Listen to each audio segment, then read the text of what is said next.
So hey beautiful peoples from Delhi के audience, स्वागत है आप सभी का नॉलेज दिल्ली में।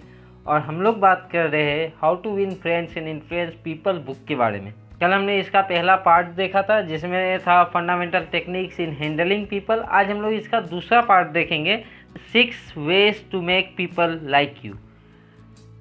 तो पहले पॉइंट से बात करते हैं, becoming genuinely interested in other people. देखिए दोस्तों, ये बुक कोई शॉर्टकट, कोई चीट कोड नहीं है दोस्त बनाने का या अपने आप को लाइकेबल बनाने का।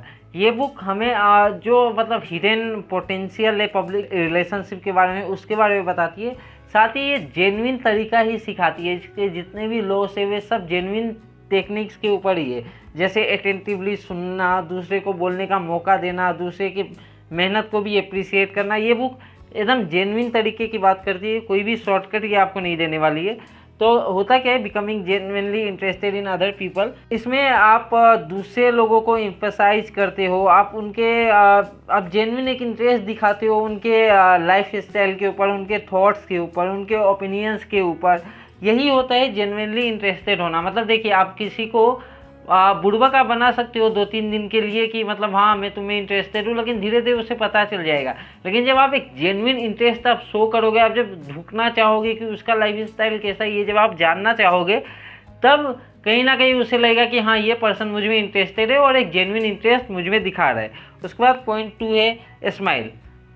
देखिए, आप जब भी जहाँ भी हो, रास्ते से भी जा रहे हो, कहीं भी हो, आपको कोई जान पहचान का मिल जाए तो पहला चीज़ इंसान क्या करता है, अगर वो उस आदमी को लाइक करता है तो स्माइल करता है। तो आपको भी जब आप कहीं आप किसी को आप देखें तो ये ईगो में नहीं कि उसने मुझे देखा या नहीं, आप उसे देख के आप स्माइल आप कर दे, या आप जितनों को भी आप जानते हैं, आप जब रास्ते में एक स्माइल देने में क्या जाता है, और स्माइल देने से आपका मन भी अच्छा रहता है। तो ऑथर यहाँ पे सजेस्ट करते हैं कि जब आप कोई सामने से जा रहा हो या आप लोग कहीं बैठे हुए हो, आप एक स्माइल उन्हें पास करते हो तो उन लोगों को आप कहीं ना कहीं कंफर्टेबल बनाते हो, और ये एक पॉजिटिव एटमॉस्फेयर आप लोगों के अगल बगल में क्रिएट कर देता है। उसके बाद तीसरा पॉइंट है, remember that A persons name is that person the sweetest and most important sound in any language.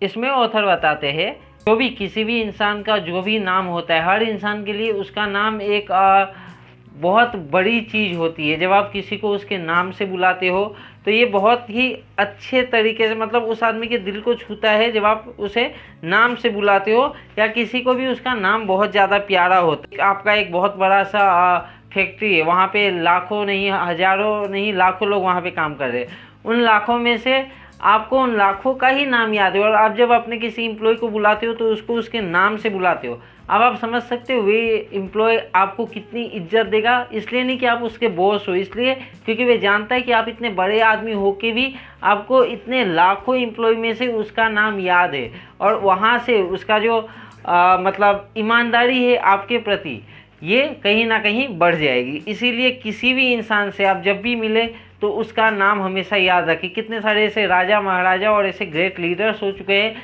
जो लोग लोगों के नाम को लिख के रख लेते थे अपने पास, उनकी कोई एक बात लिख के रख लेते थे कि जब मैं नेक्स्ट टाइम मिलूँ तो मैं इसे नाम से संबोधित करूँ। ये good listener encourage others to talk about themselves. अब इसमें ऑथर क्या बताते हैं, आपको एक अच्छे वक्ता से अच्छा आपको एक अच्छा श्रोता बनना चाहिए। श्रोता मतलब क्या होता है, जो इंसान दूसरों की सुने। देखिए, बोलने वाले सब है। आपने किसी को भी अगर कोई एक टॉपिक दिया तो कोई भी उस पर 100 लाइन आपको बोल के चला जाएगा, चाहे उसे पता हो या ना पता हो। तो बोलने वाले बहुत है, इसीलिए ये भेड़ चाल का कोई फ़ायदा नहीं है, सुनने वाले बहुत कम है। तो जब आप किसी से भी आप बात करो, किसी भी इंसान से, तो उन्हें मौका दे उन्हें अपनी बात रखने का। और उनकी बात आप इसलिए ना सुने क्योंकि आपको रिप्लाई देना है, उनकी बात इसलिए सुने क्योंकि आप सुनना चाहते हैं कि उनके अंदर में चल क्या रहा है। और साथ ही आप उन्हें इंकरेज भी कर सकते हैं। जब आप लोग का कॉन्वर्सेशन चल रहा है तो बीच में आप छोटे छोटे क्वेश्चन, उनकी बात को काटना नहीं है, लेकिन जहाँ पे आपको जो समझ में नहीं है वहाँ पे आप एक क्वेश्चन पूछ सकते हैं। अच्छा ये ऐसा, मतलब फेक क्वेश्चन भी नहीं पूछना है, जेन्युइन क्वेश्चन जो आपको समझ में नहीं है वहाँ पे आप पूछिए कि अरे ऐसा मतलब इसका मतलब क्या हुआ, ये बताना, ये मुझे समझ में नहीं आया। इससे उन्हें और ज़्यादा अपने आप को अंदर से निकाल के आपके सामने रखने का मौका मिलता है, और आप जान सकते हो कि उनके मन में चलता क्या है। पॉइंट नंबर 5 है, talk in terms of other people interest. देखिए आज के इस ज़माने में आज की इस दुनिया में हर कोई अपना इंटरेस्ट ही बस देखता है, लेकिन ऐसे बहुत कम लोग होते हैं जो लोग दूसरे का इंटरेस्ट देखते हैं, और लोग उन्हीं की ज़्यादा सराहना करते हैं जो दूसरे लोगों का इंटरेस्ट देखते हैं या उनके इंटरेस्ट के बारे में बात करते हैं। जब आप किससे आप बात कर रहे हो और आप उनके इंटरेस्ट को आप आगे बढ़ के आप रख रहे हो, अपने इंटरेस्ट को थोड़ी देर के लिए साइड करके भी, तो वह आदमी आपकी रिस्पेक्ट करेगा और फिर वे भी देखेगा कि मुझे इसके साथ, क्योंकि इंसानों का नेचर होता है बेसिकली टिट फॉर टैट करना, तो आपने उसके इंटरेस्ट को आगे रखा है, वे आपके इंटरेस्ट को आगे रखेगा। इसीलिए ट्राई करिए, अपना काम आप जब निकलवाने जाएंगे तो वे भी अपना ही काम निकलवाने पे पहले ध्यान देगा। तो आप जब दूसरों का काम निकलवाते हो तो दूसरे कहीं ना कहीं मेहनत करके आपका काम निकालते हैं। और आज के लिए last point number 6, make other people feel important and do it sincerely.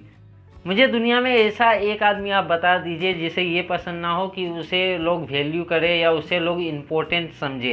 Even एक छोटे से बच्चे को भी अगर आप देखोगे और आप उस बच्चे को अगर वे कुछ बोल रहा है आप नहीं सुन रहे हो, तो वे बच्चा, क्योंकि हम इंसान तो अपना इमोशंस छुपा लेते हैं, बच्चे छिपा नहीं पाते, उनके पास वे पर्दा नहीं होता है, तो आप देखोगे वे चिढ़ जाएगा, या तो वे रोने लगेगा या वे आप पे चिल्लाने लगेगा अगर शरारती बच्चा हुआ तो हर कोई चाहता है कि उसे वैल्यू किया जाए, उसकी भी इम्पोर्टेंस को आदमी ध्यान दे। और ये बहुत ही इम्पोर्टेंट रोल है एक आदमी को लीडर बनने में, क्योंकि वे आदमी जो लीडर होता है वे अपने सबसे निचले हिस्से के आदमी को भी अपने साथ बिठाता है, उसे भी वे वैल्यू महसूस करवाता है। आपने कुछ दिनों पहले देखा होगा प्रधानमंत्री जब बनारस में थे, काशी विश्वनाथ कॉरिडोर के वहाँ पे, तो उन्होंने वे सफाई कर्मियों को एकदम अपने पास बिठा लिया था। इसीलिए मोदी है, इसलिए वे लीडर है, और राहुल गांधी इसीलिए उनसे टक्कर नहीं ले पाते हैं। तो आपको भी हर एक, चाहे वे इंसान कितना ही बड़ा हो, बड़े लोग को तो सभी वैल्यू देते हैं, चाहे वे इंसान कितना ही छोटा हो उसे भी आपको वैल्यू देनी है, हर किसी को वैल्यू देनी है, क्योंकि सही में हर इंसान वैल्यूएबल है, चाहे वे बड़ा हो या छोटा, और ये भी आपको सिंसियरली करना है। तो ये थे सेकेंड पार्ट के 6 पॉइंट। और सबसे ज़्यादा मतलब मुझे खुशी हो रही है कि मुझे ऐसा लगता था कि यूट्यूब पे शायद 1000 व्यूज़ भी मेरे शायद 3-4 महीने बाद आएंगे, लेकिन आप लोग की वजह से मेरे 1K व्यूज़ भी पूरे हो चुके हैं, और 1 महीना अभी तक मुझे हुआ भी नहीं है यहाँ पे। Thank you very much, I really appreciate the love you guys are showing upon me. और ऐसे ही वीडियोस आते रहेंगे। 30 डेज चैलेंज चल रहा है, हमारे साथ बने रहे, चैनल को लाइक शेयर और सब्सक्राइब कर दें। Thank you.